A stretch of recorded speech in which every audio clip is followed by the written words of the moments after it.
Hello everyone. Today I'm going to talk about collective decisions on networks, particularly information bias and voting coordination.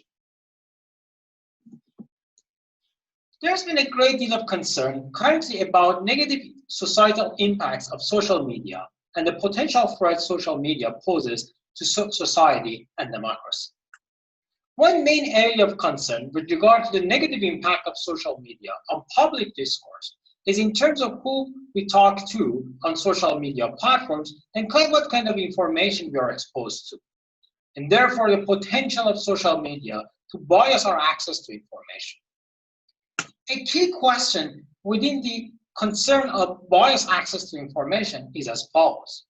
How does the structure of the network constrain the flow of information and affect collective decisions, particularly in the context of elections? To study this problem, we developed an economic voter game as a model system. In our game, we use a minimal group paradigm where we assign players into two parties of equal size, Team Yellow and Team Purple. At the end of the game, players vote to determine the outcome of election, based on which they receive payout. Critically though, over the course of the game, players consistently receive aggregated polling information of voting intentions of a portion of other players, and can also dynamically update their own voting intentions accordingly. Here you can see 3 times service represents the aggregated voting intentions of a group of players playing this game over the course of 4 minutes. You can see how the trajectory of the voting intentions translates into final votes by the end of the game. In order to win for a party to win the election, players in that team need to collect at least 60% of the votes. Players in the winning team, those with more than 60% of the whole votes in the population, receive higher payout of $2, whereas the players in the opposing team receive 50 cents. However, if there is no winner in the game, none of the parties receive at least 60% of the votes. There is a deadlock, and none of the players receive nothing. This payoff structure captures attention at the heart of the democracy. That is, while most of the players prefer their own party winning the election, they also need to coordinate with the opposing party to avoid deadlock, because if the deadlock happens, it prevents anything from happening. You may think that in current political climate in the States, for instance, people may not value compromise anymore.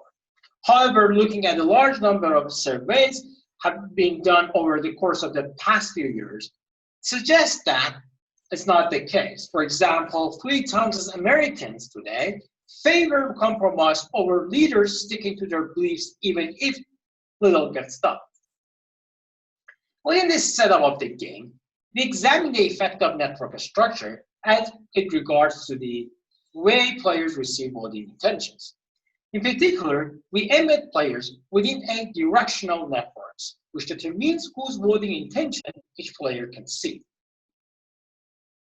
We built a detailed mathematical model that makes a surprising prediction. Even when both teams are equally common and all players have the same exact level of influence, that is, they're connected to the same number of other players, network structure can heavily bias collective decisions. In the interest of time, I do not go into the details of the mathematical model, but I would like to provide you with some intuitions. Consider that you got a network with 24 players where the network is split up into 4 regions, where within each region, players can see each other's vote. Here you can see the dotted line shows different regions, and the gray background color shows that in each region, the influence of the 2 teams are equal. Here, players are provided with representative sample of the voting intention in the whole population.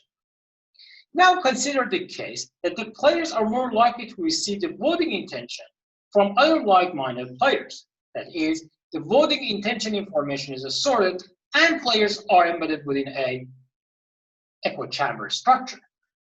What the model suggests for this condition is that we should be expecting more deadlock to happen. Because in this case, players are thinking that their own party is winning. They're less likely to compromise and vote for the other team, so that there is lower chance of getting to the supermajority threshold and that there is more deadlock happening. However, because the players are in echo chambers to the same extent, there is no systematic advantage for one party versus the other. While in a large number of studies with regard to the echo chamber, there is this implicit assumption of echo chambers are symmetrical. There is no reason that we should think that echo chambers are symmetrical. And in fact, we looked at large number of political networks, and we found extensive evidence of asymmetry. So we introduced another network structure we refer to as information gerrymandering or asymmetric structure. In this case, as you can see, in 3/4 of the regions, yellow has higher influence, while all players have the same exact degree. What the model suggests for this condition is that we should be expecting the team in a higher advantageous position through gerrymandering having higher chance of winning the election. That is, for example, in this case, because most of the players think that yellow is winning, while even like everything is equal, they're more likely to switch and vote for yellow to prevent the deadlock to happen, so give yellow a higher chance of winning the election. We also quantify these characteristics of the network simply by assigning each node an assortment, that is the number of players they can see from their own team minus the number of players they can see in their voting intention network from the opposing team. And then by averaging over this assortment over all nodes in the network, we can get a measure of assortment. And then if we do this measure for one party minus the other party, we can get a measure for the information gerrymandering or influence gap. In order to validate our mathematical predictions, we built a large-scale experimental setup to test these predictions. We recruited groups of players from Amazon Mechanical Turk, where we had 12 players in each party. We embedded players within a social network, which determines whose voting intention each player can see.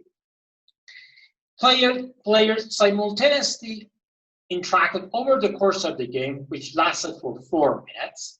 And they also were providing with real-time polling information about voting intentions of the other players every 200 milliseconds. So they don't need to wait for the other players to change their votes. They can just immediately receive whatever changes in the other players that are connected to, as well as their own changes to the vote can propagate through the network as well. We run 20 experimental sessions per each condition, randomly assigned to different conditions, and we more than 5,000 subjects from Amazon Mechanical Turk, including all the pilots and the earlier studies that we ran. We built an empirical model to make predictions about experimental outcome, and we pre-register our results before running the experiments. Here you can see the interface of our game. So on the left-hand side, what you can see is the aggregated voting intentions from a portion of the population that the player can see. You can see the supermajority threshold of the votes, how much time is left to the end of the game, which team they're assigned to, what their current vote is, and they also receive some dynamic information about the interpretation of what's happening in the current stage of the game, who is winning, who is behind. And then also reminded of the fact that what they can see is not necessarily representative of the whole population. It's just like a group, a subset of the whole population. And they can have this binary choice to either vote for their own team versus the other team. In order to roll out this experiment, we use this conceptual framework, starting with the model, making predictions, designing in the experiment, do the pre-registration. We went and collected the data, we analyzed the experimental data, we tested the reproducibility of the data, and we went back to the model. So this cycle of going back and forth between the model and experiment helped us to build models based on realistic assumption of human behavior in control environment, as well as designing the experiment and exploring the parameter space of experiment in a more effective way. So now let's look at the empirical observations. So we started with the no assortment case or the baseline condition. And what I'm going to show you is the fraction of votes given to one of the team across 20 experimental sessions. We can see here is that around 50% of the experiments resulted in a deadlock. And a quarter of times, one team versus the other team is winning. And there is no systematic advantage for one team versus the other. Now look at the case of symmetric assortment or echo chambers. What we see here is aligned with the model prediction. That is, we are receiving much more deadlock. And there is only 15% of the times one team versus the other team is winning the election. And mainly because the players are in echo chambers, they think their own team is winning, so they do not switch votes. Now consider the case where we have asymmetric assortment or information gerrymandering. What we observe here is that the distribution of the votes is highly skewed toward the team in advantageous position through the gerrymandering structure. And here, for instance, the team in disadvantageous position is only winning 1 out of 20 of the experimental sessions. They also show that the strategic deployment of bots who continue to vote the same way no matter what kind of information they receive results into the same outcome. That is, for the symmetric vote placement, we see that this distribution of the votes is highly skewed in the middle. And for example, in this case, with all of the 20 sessions, we didn't observe any consensus.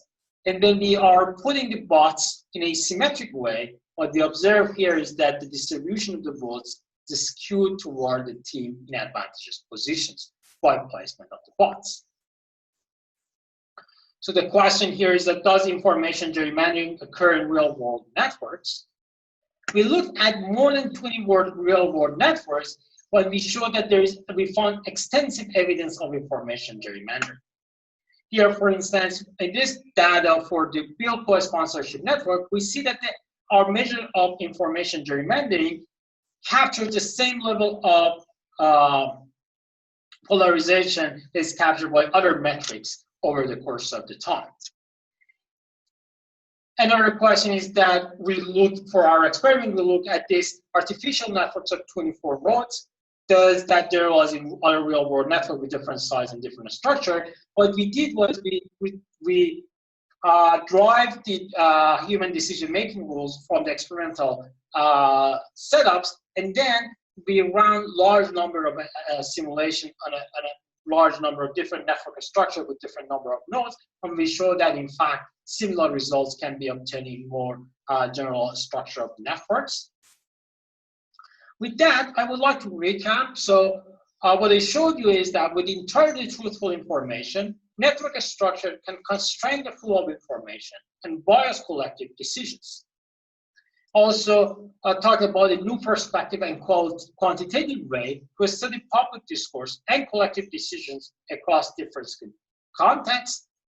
And then, of course, future work can look at the causal effect between the network structure and the voting outcome in real-world settings. And I would like to thank you all for listening. And if you have any questions, please feel free to email me. Thank you very much.